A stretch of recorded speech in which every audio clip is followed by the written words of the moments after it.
하나님 아버지, 하나님의 때라는 제목으로 디모데 후서의 말씀을 나누려고 합니다.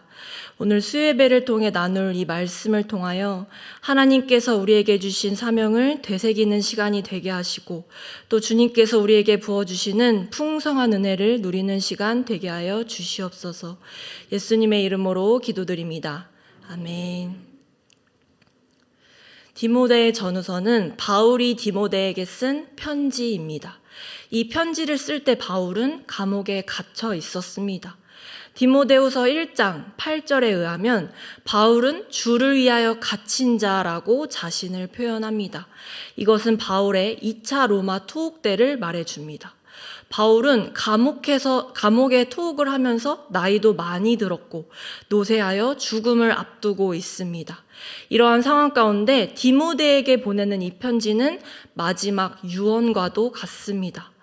바울이 어려운 상황 속에서도 디모데에게 이 편지를 쓴 이유는 자신이 너무나도 아끼는 디모데가 에베소에서 어려움 가운데 목회를 하고 있기 때문에 이러한 디모데를 위로하고 격려하기 위함이었습니다. 디모데가 목회를 하였던 에베소 교회가 있었던 이 에베소는 종교적으로 복합적인 곳이었습니다. 황제 숭배가 드러나는 곳이었고 마법, 주술, 예언이 유명한 곳이었습니다. 그리고 시대적으로는 그리스도인들이 박해를 받고 있었습니다. 당시 에베소에서는 그리스도인들을 대할 때 에베소 원형 경기장에 맹수를 풀어놓고 에베소 지역의 그리스도인들을 잡아서 그들이 예수님을 부인하지 않으면 맹수가 있는 경기장에 풀어놓는 일들을 하였습니다. 당시 황제였던 네로의 박해는 날이 갈수록 심해져만 갔습니다. 이러한 상황을 상상해 보았을 때 디모데는 에베소에서 고난과 분투 속에서 목회를 하고 있었음을 알 수 있습니다. 그리고 더 나아가서 가장 중요한 것은 바울이 일평생을 지키고 전파하기에 힘썼던 이 복음이 이제는 디모데에게 위임되었으므로 그것을 전파하고 가르치라는 것을 명시하기 위함이었습니다. 바울에게 있어서 디모데는 아주 각별한 사람이었습니다. 디모데는 바울을 도와서 함께 복음 사역을 힘쓰는 자였고 후에는 바울에게 안수를 받아서 목회자의 길을 걷게 되었습니다. 바울은 디모데에게 편지를 보낼 때 디모데전서 1장 2절에서는 믿음 안에서 참 아들 된 디모데라고 부르고 디모데후서 1장 2절에서는 사랑하는 아들 디모데라고 부르는 것을 볼 수 있습니다. 바울은 디모데를 자신의 아들처럼 여겼습니다. 바울은 디모데가 목회 사역을, 복음 사역을 잘 감당할 수 있기를 누구보다 간절히 바랬을 것입니다. 오늘 우리가 읽은 이 본문은 감옥에 투옥 중이면서 죽음을 앞둔 바울이 자신의 마지막 유언과도 같은 이 편지에서 디모데에게 한 말은 다름 아닌 복음을 전파하라는 것이었습니다. 바울에게 있어서 복음은 자신의 생명보다도 귀한 것이었습니다. 바울의 삶은 끝에 다다르고 있지만 자신이 목숨을 바치고 지키고 전파하고 고난받았던 이 복음 사역이 이제는 디모데가 감당해야 할 사역이므로 이 사역을 어떻게 감당해야 할지 말하고 있습니다. 오늘 우리가 읽은 본문 4장에서는 바울은 디모데에게 복음을 전파하라고 그것도 아주 엄하게 명령하고 있습니다. 이 명령은 디모데에게 주어진 것이기도 하지만 더 넓게는 우리에게 주어진 명령이기도 합니다. 그 이유는 우리도 바울과 디모데가 치열하게 지키고 싸우고 전했던 그 복음이 오늘날 우리에게 주어진 복음이며 그 사역에 동참하도록 부르심을 받은 자들이기 때문입니다. 오늘 말씀을 통하여 우리도 하나님께서 우리에게 주신 이 귀한 복음을 전하기에 힘쓰도록 결단하는 시간이 되길 소망합니다.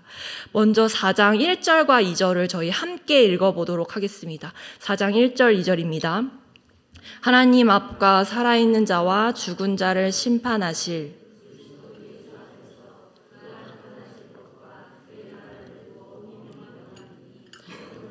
전파하라.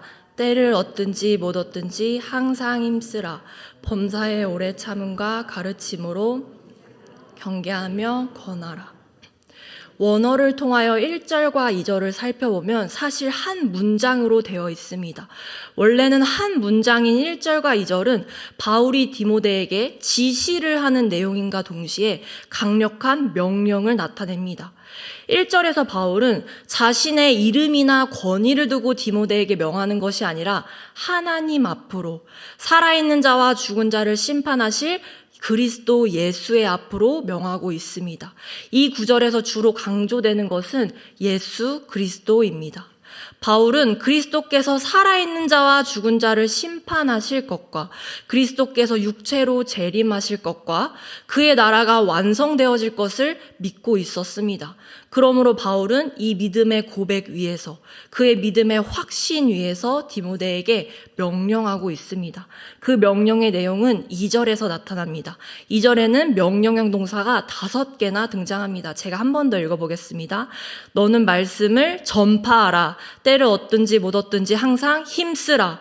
범사의 오래 참음과 가르침으로 경책하며 경계하며 권하라.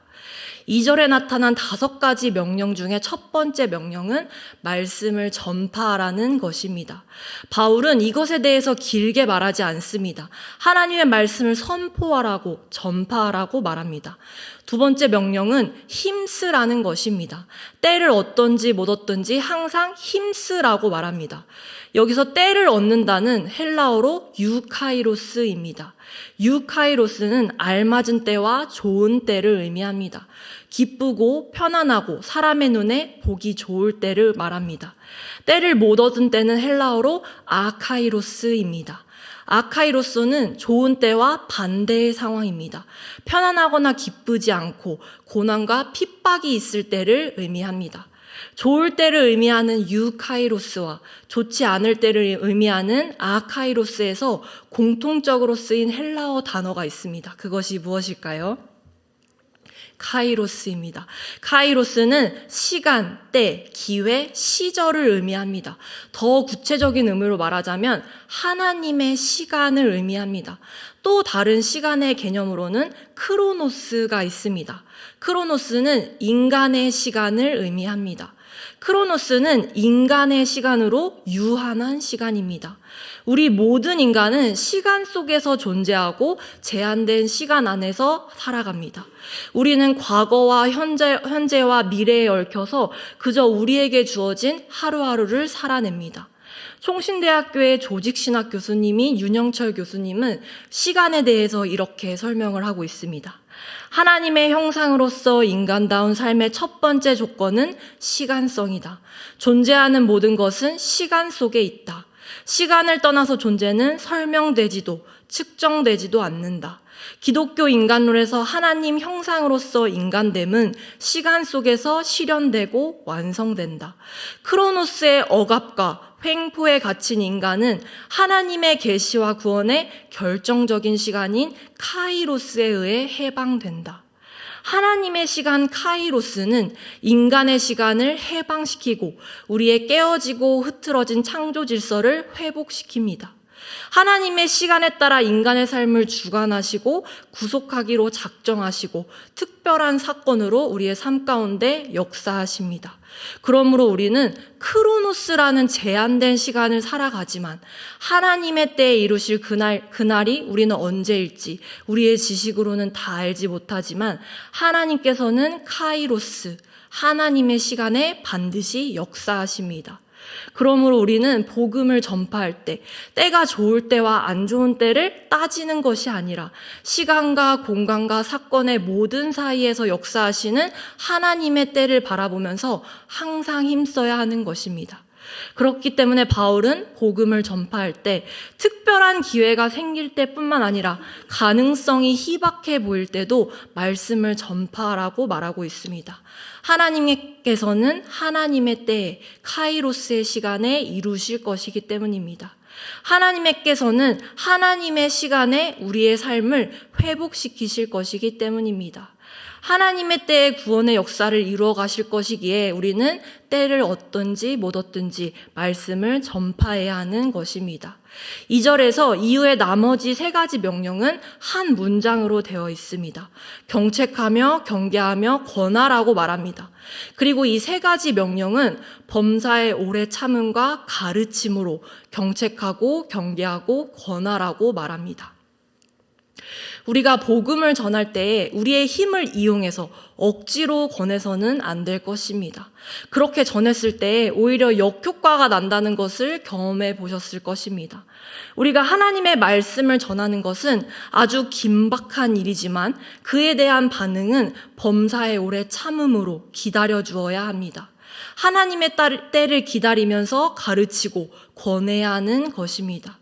때를 얻든지 못 얻든지 말씀을 전하고 오래 참고 기다리며 권하는 것은 사실 누구나 쉽지 않은 일입니다.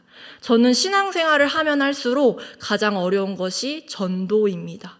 특히 가족을 전도하는 일이 가장 어렵습니다. 저희 집에는 전도해야 할 가족이 3명이나 있습니다.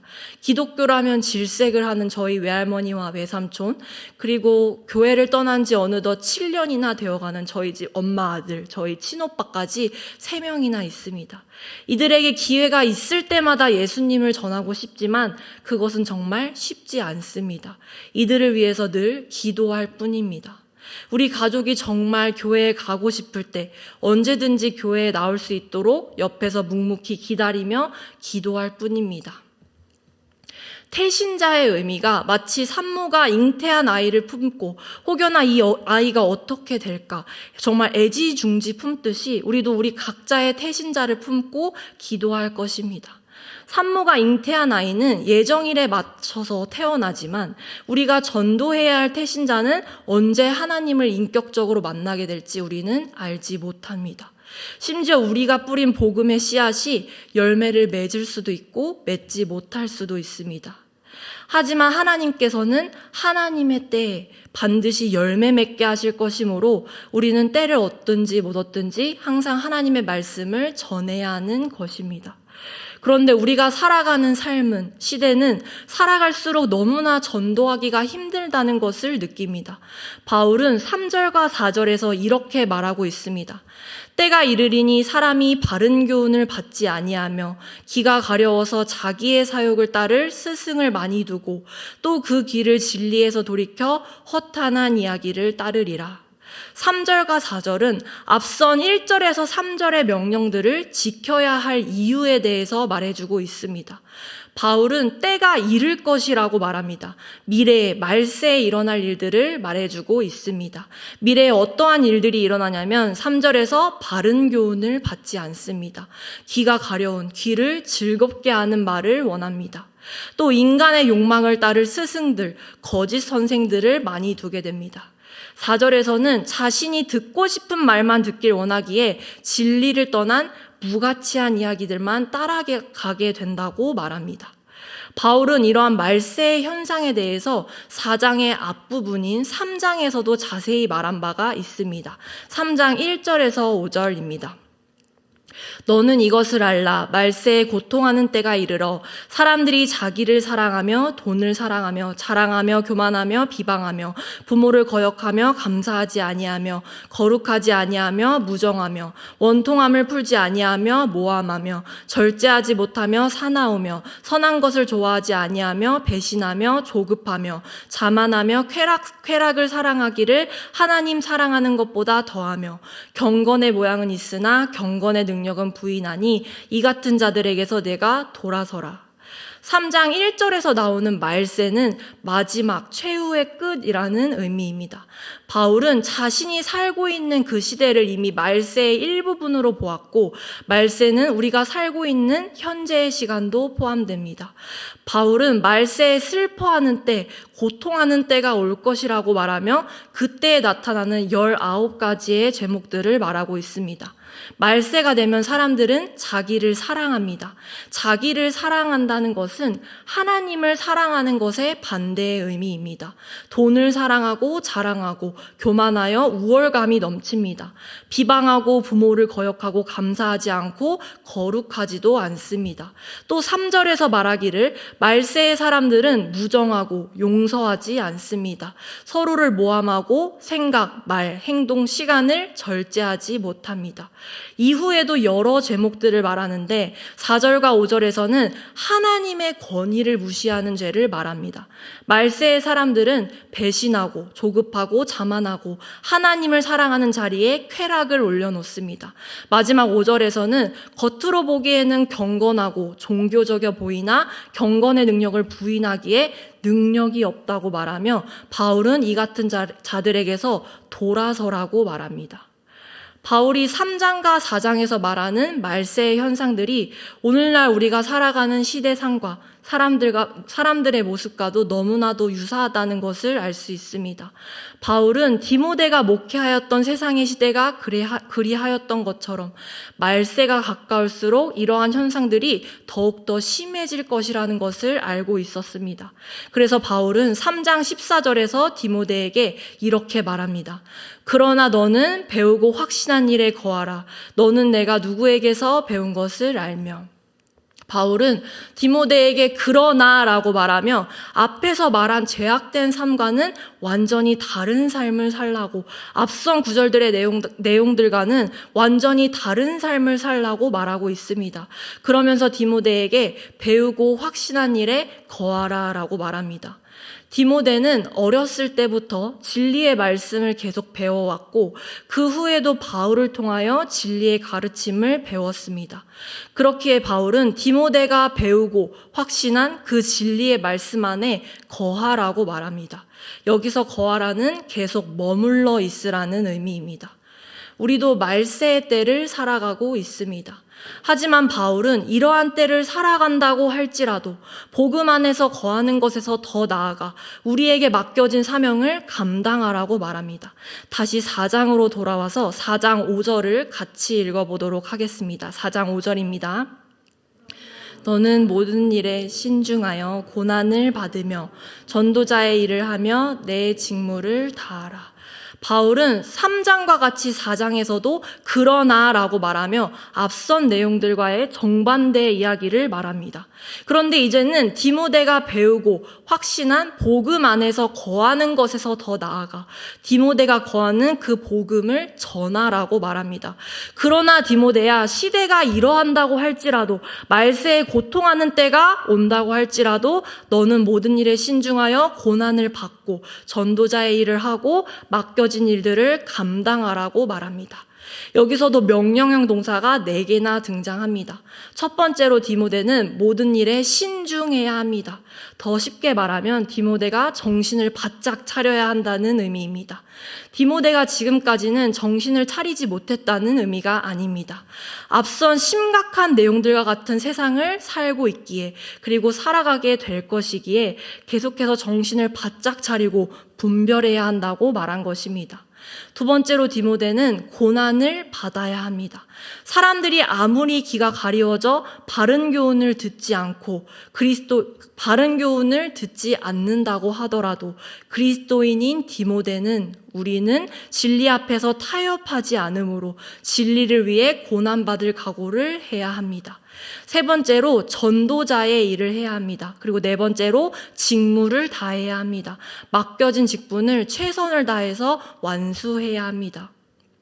바울이 거듭해서 디모데에게 이렇게 엄숙하고 긴박한 명령을 내리는 이유는 무엇일까요? 바울이 디모데에게 이렇게 긴박한 명령을 내리는 이유는 바울의 상황이 긴박하기 때문입니다. 바울은 죽음을 앞두고 있기 때문입니다. 바울은 이제 달려갈 길을 마쳤기 때문입니다. 본문 4장 6절에서 8절을 같이 읽어보도록 하겠습니다. 4장 6절에서 8절입니다. 전제와 같이 내가 벌써 부어지고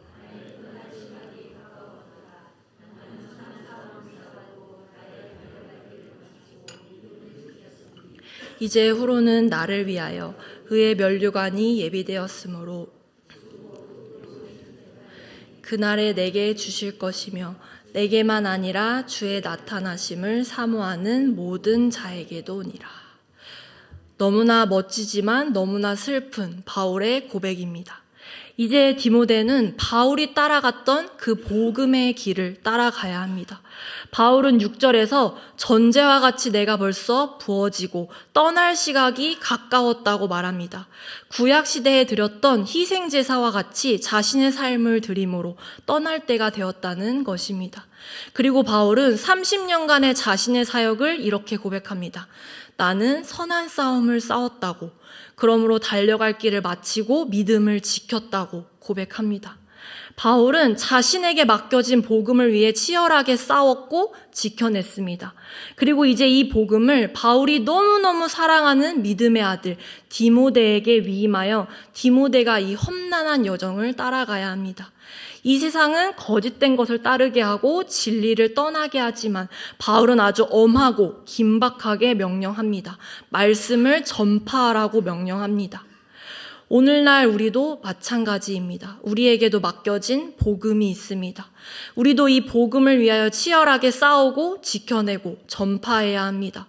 우리에게 맡겨진 이 복음은 믿음의 조상들로부터 전수해져 온 복음이며 많은 희생과 기도와 헌신이 담긴 복음입니다. 대한민국에 복음이 들어올 때에 많은 선교사들의 헌신이 있었습니다. 언더우드 선교사는 조선 땅에 와서 지금은 아무것도 보이지 않지만 지금은 조선 사람들에게 서양 귀신이라고 손가락질 받지만 황무지와도 같은 이 땅에서 순종하겠다고 이곳이 은총의 땅이 될 것을 믿는다고 고백하였습니다. 언더우드 선교사뿐만 아니라 수많은 선교사들의 눈물의 기도와 희생으로 한국에 복음이 들어오게 되었습니다. 이름도 빛도 없는 수많은 사람들의 희생으로 황무지와도 같은 이 땅에 복음이 들어오게 되었습니다. 어쩌면 그때의 순교자들은 상상하지도 못할 일이 한국에 일어났을 때가 있었습니다. 1907년 평양에서 일어난 대부흥운동은 하나님의 때에 하나님께서 역사하신 하나님의 섭리였습니다. 더 시각을 좁혀서 우리 한 사람의 삶은 어떠합니까? 하나님께서는 하나님의 때에 하나님의 방법으로 우리의 삶 속에 역사하시고 그리고 우리는 그 은혜로 하루하루를 살아갑니다. 우리가 삶을 살아갈 때 우리는 그저 하루하루를 살아가는 것처럼 보이지만 뒤를 돌아보았을 때 하나님의 때에 하나님께서 일하셨다고 고백하고 믿는 것처럼 우리의 전도도 마찬가지입니다. 우리의 복음 전파도 하나님의 때에 하나님께서 반드시 역사하십니다. 우리의 믿음의 선배들은 좋은 때와 좋지 않은 때를 생각하며 복음을 전하지 않았습니다. 도저히 희망이 없어 보인다고 할지라도 황무지와도 같은 이 땅에 복음이 들어갈 기미가 전혀 보이지 않는다고 하더라도 순종하였습니다. 황무지와도 같은 이 땅이 은총의 땅이 될 것을, 예수를 알지 못하는 이들이 예수로 인하여 생명을 얻게 될 것이라고 믿음의 고백을 하였습니다. 그 믿음의 고백이 우리의 고백이 되길 소망합니다. 하나님의 때에 일하실 그 때를 바라보며 우리에게 주신 귀한 복음을 전하기에 힘쓰길 소망합니다. 그리고 바울의 마지막 고백이 우리의 고백이 되길 소망합니다. 4장 8절을 한 번 더 같이 읽어보도록 하겠습니다. 4장 8절입니다. 이제 후로는 나를 위하여 의의 면류관이 예비되었으므로 주 곧 의로우신 재판장이 그날에 내게 주실 것이며 내게만 아니라 주의 나타나심을 사모하는 모든 자에게도니라. 아멘. 우리에게 각 전도의 별로 맡겨진 선교지와 선교사님들이 있습니다. 또 우리 각자가 품고 있는 태신자들이 있습니다. 우리가 복음을 전하는 이 세상은 우리로 하여금 움츠려들게 만듭니다. 하지만 우리를 생명의 길로, 그리스도의 길로 인도하신 하나님께서 우리의 복음 사역도 하나님의 때에 이루어 가실 것을 우리는 확신합니다. 바울은 생명의 면류관이 자신을 위하여 예비된 것처럼 이 면류관은 주의 나타나심을 사모하는 모든 자에게도 예비되어 있다고 말합니다. 우리의 선한 싸움 후에 달려갈 길을 다 마친 후에 받게 될 면류관은 영광의 면류관이며 승리의 면류관입니다. 그러므로 우리도 이 땅에 살아가면서 믿음의 선한 싸움을 다 싸운 후에 바울과 같은 승리의 고백이 우리의 고백이 되길 소망합니다. 우리의 삶은, 우리의 현실은 때를 얻지 못하는 경우가 훨씬 더 많은 것 같은 시대를 살아가지만 바울과 디모데의 때, 그리고 황무지와 같은 조선의 때에도 역사하신 하나님께서 오늘날 우리에게도 역사하실 줄 믿습니다. 우리에게 맡겨진 일들을 감당할 때에 주님께서 반드시 주님의 때에 이루실 줄을 믿습니다. 바울은 자신의 말씀 전파 사역에 일하신 하나님을 이렇게 말합니다. 4장 17절과 18절입니다. 주께서 내 곁에 서서 나에게 힘을 주심은 나로 말미암아 선포된 말씀이 온전히 전파되어 모든 이방인이 듣게 하려 하심이니 내가 사자의 입에서 건짐을 받았느니라. 주께서 나를 모든 악한 일에서 건져내시고 또 그의 천국에 들어가도록 구원하시리니 그에게 영광이 세세 무궁토록 있을지어다. 아멘.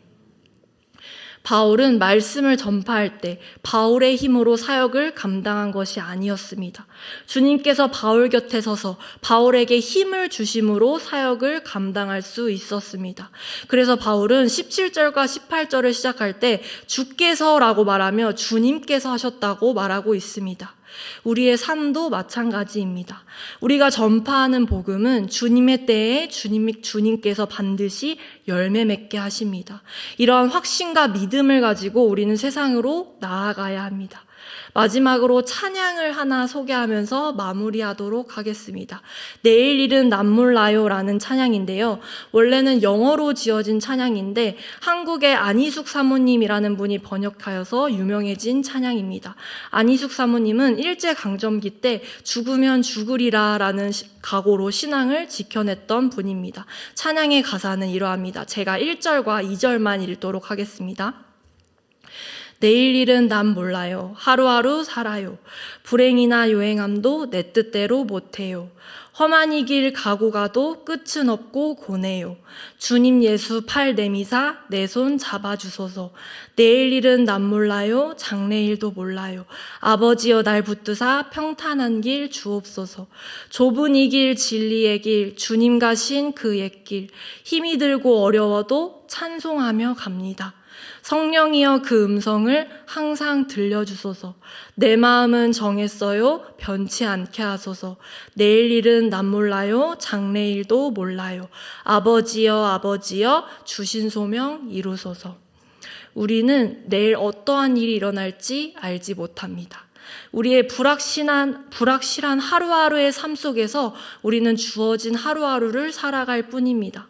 그럼에도 우리가 믿음의 길로 나아가고 예수 그리스도가 걸었던 그 길을 따라갈 수 있는 이유는 주님께서 우리와 함께 하시기 때문입니다.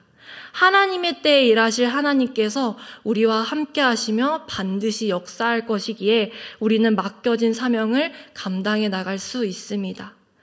사랑하는 온사랑교회 성도 여러분, 바울과 디모데가 걸었던, 그리고 수많은 순교자들이 걸었던 예수 그리스도의 그 길을 우리도 따라갑시다. 그리고 우리도 믿음의 선한 싸움을 다 싸운 후에 뒤를 돌아봤을 때 우리의 믿음을 지켰다고, 주님께서 우리와 함께 하셨기에 승리하였다고 고백하는 삶을 살아냅시다. 캄보디아 선교가 얼마 남지 않았습니다. 또 우리에게 맡겨진 귀중한 태신자들이 있습니다. 하나님의 때에 일하실 하나님을 바라보며 우리의 복음 전파 사역을 감당하는 귀한 온사랑교회 성도님들 되시길 소망합니다. 제가 기도하고 마치도록 하겠습니다. 하나님 아버지, 우리의 삶 가운데 역사하시는 주님을 우리가 날마다 바라보며 나아가길 원합니다. 세상의 헛된 말들로부터 돌이켜 우리에게 주신 귀한 복음 안에 거하고 전하길 원합니다. 우리의 믿음의 선한 싸움은 주님의 나라의 영광을 위한 것임을 잊지 않게 하여 주시고 예수 그리스도가 보이신 생명의 길을 따라가는 우리 모두 되게 하여 주시옵소서. 예수님의 이름으로 기도드립니다. 아멘.